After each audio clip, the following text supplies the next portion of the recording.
acknowledge it. So the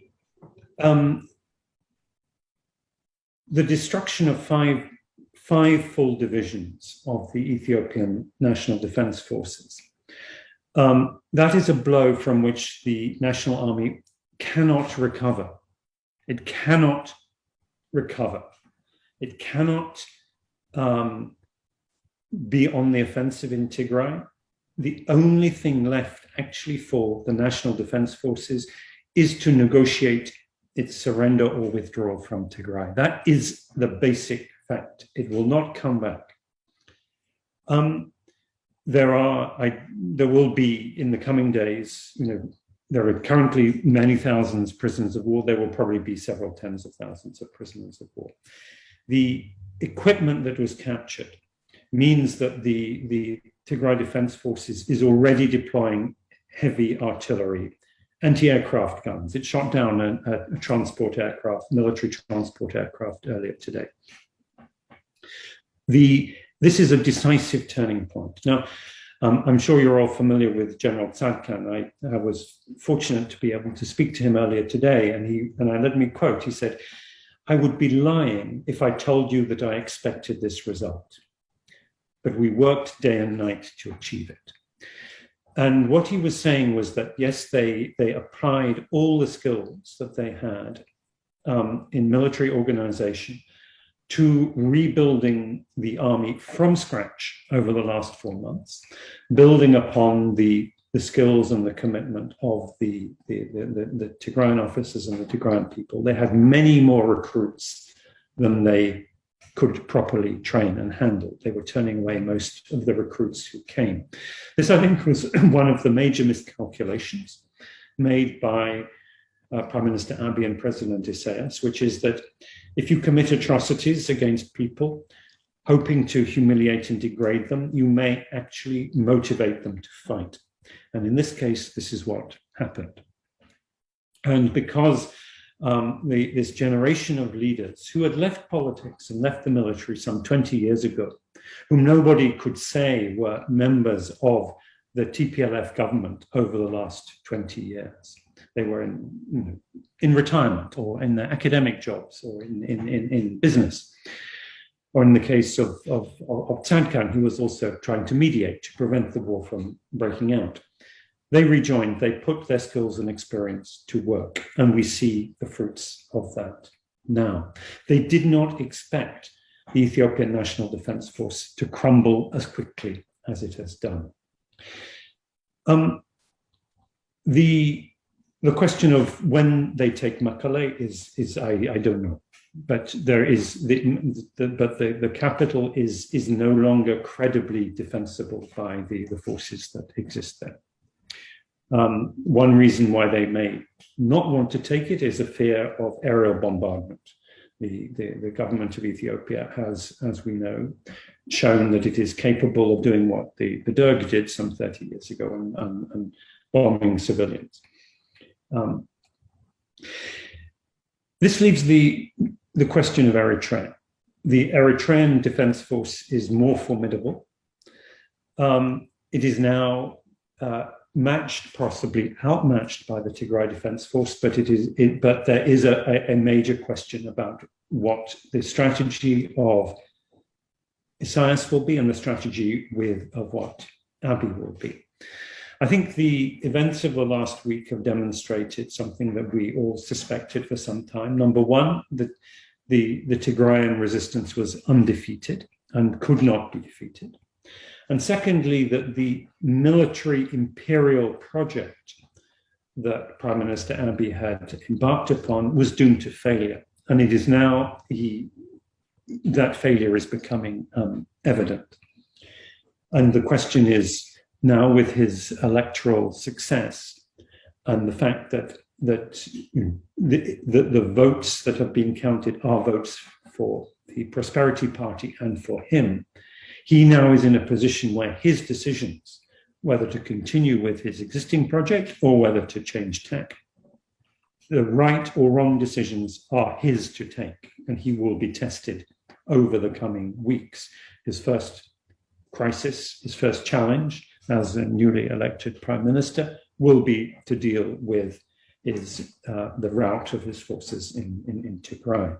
The equally important question that he will face will be Eritrea, because we face the challenge, which is actually that those who study the history of Ethiopia as an imperial entity will recognize this challenge, this historical fact, which is that the imperial ambitions of Ethiopian leaders in the 19th century, in the 20th century, Menelik, Haile Selassie, etc., were facilitated by external assistance, by guns provided by France and Britain, by support from the United States, and of course, in the case of the Derg, support from the Soviet Union. And as Yusuf was explaining earlier on, the external support in support of such an imperialist project now comes from this alliance of dictators, this axis of autocrats, that is Isaias. The project that Abiy, the military imperial project, is sustainable only if Isaias is fully committed to it, and the resources and capacity of the Eritreans, I think, are going to be are in the coming weeks tested to their limit. And the question is, will Isaias recognize this? Will he adopt a different strategy? Because as the Ethiopian military capacity crumbles, if the Eritrean military capacity is withdrawn, then Prime Minister Abiy has the challenge. Will he negotiate as an equal partner? Let me repeat that, as an equal partner with the leaders of the Tigray Defense Forces, because that will be his only option. The famine. The famine is a tragic, preventable, man-made famine. There are many reasons to criticize the years in which the EPRDF was in power. But on day one of the EPRDF assuming power back in May of 1991, the very first press conference at which the late Meles Zenawi spoke, he was asked by a journalist what was his ambition for his time in power. And he said, I hope that Ethiopians will eat 3 meals a day. And I think the achievement that cannot be taken away from the EPRDF was the conquest of famine in Ethiopia. 6 years ago, when there was a drought on a scale unprecedented in Ethiopian history, 20 million people needed emergency assistance. The EPRDF government mobilized assistance, mobilized its own resources. It paid for 70% of that relief program. So it was generous, it was expeditious, and it was extremely effective. It kept farmers on their land. And it meant that the greatest threat to food security in Africa at that time passed without any measurable increase in malnutrition and in deaths. If such a crisis were to strike Ethiopia today, the current government does not have that capacity, does not have the financial capacity, does not have the infrastructure, does not have the standing with the donors, and does not have, I suggest, the political will in order to do it. And it is sadly because of climate crisis, not a question of if, but a question of when. And we know from the history of famine in Ethiopia, of food crisis in other countries, that they bring down governments. The famine in Walla was one key factor that brought down Haile Selassie. The famine of 1984-85 was one key factor that brought down Mengistu.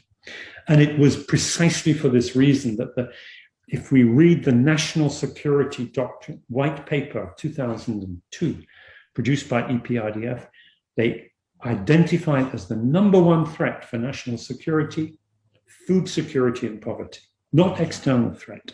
That was what they feared. And Ethiopia is in Tigray facing a man-made crisis of this nature. And any who think that that crisis will be confined to Tigray, they are deluding themselves. the black hole in the economy that is being created by the war in Tigray is sucking down the Ethiopian economy such that it is extremely vulnerable. This is looking ahead. How is the current crisis to be responded to? Because the tragic reality is that thousands of children will be suffering from starvation and most likely dying in the weeks and months ahead. The reality, the painful price of the current situation, including the escalation in the military confrontation, is that humanitarian relief will be interrupted. The war was not the major reason for the famine. The major reason was the starvation crimes perpetrated particularly by the Ethiopian, Eritrean forces and the Amhara militia.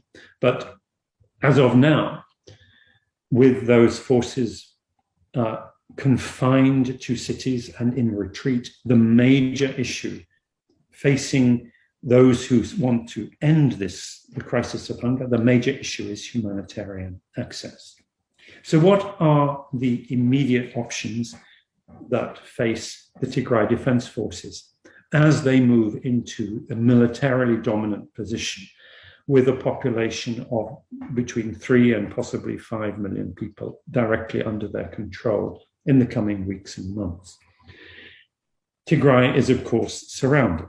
There is the option, which will most likely be pursued by the governments in Addis Ababa and Asmara, of enforcing a blockade. How would that blockade be broken? It could be broken by military means. Personally, I would not advocate that. I think that would escalate the crisis. I think we need to look at other options. One option that I think would be worth looking at is the Operation Provide Comfort that was mobilized by the United States, Britain, and France to support the Kurdish regional authorities in the wake of the First Gulf War in 1991, when there was the Kurdish uprising against Saddam Hussein. Saddam Hussein tried to come back. The humanitarian crisis moved London, Paris, and Washington to do 3 things. First of all, mount a humanitarian airlift. Second, impose a no-fly zone. And third, recognize the de facto political authority of the Kurdish regional government, which then became a self-governing entity, not recognized by the world, but a functioning entity until such time as there was a change in government in Baghdad and the Kurdish regional authorities could participate in the democratic reconstruction of Iraq. Of course, that didn't go very smoothly, but you will understand the principle. The last point I want to make is the failure of the international community.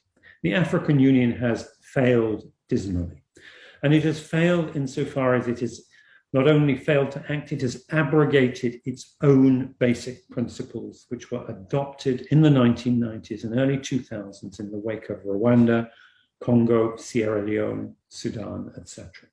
Principles like sovereignty as responsibility, the norm of non-indifference, the requirement of offering and accepting good faith mediation efforts. These have been trampled upon. And precisely because the Africans have not stood up for those principles, the UN Security Council has been blocked. It is absolutely scandalous that after 7.5 months, the UN Security Council has not had a single session on this. People will say that this is because Russia and China are threatening their vetoes. Well, if the Africans were to back a resolution, China and Russia would defer to the Africans. This is the way they operate. And China is actually deeply disturbed about the instability in Ethiopia. It may not care about human rights. It does care about state disintegration and instability. Russia, much the same thing. So those of you who have leverage or ways of raising this issue in Africa, especially in Kenya. Kenya is the most important country, member of the Peace and Security Council, the United Nations Security Council, and of course a neighbor. Please do so, because while the Africans drag their feet, this will be a major obstacle to international action. Thank you very much. I will leave it at that.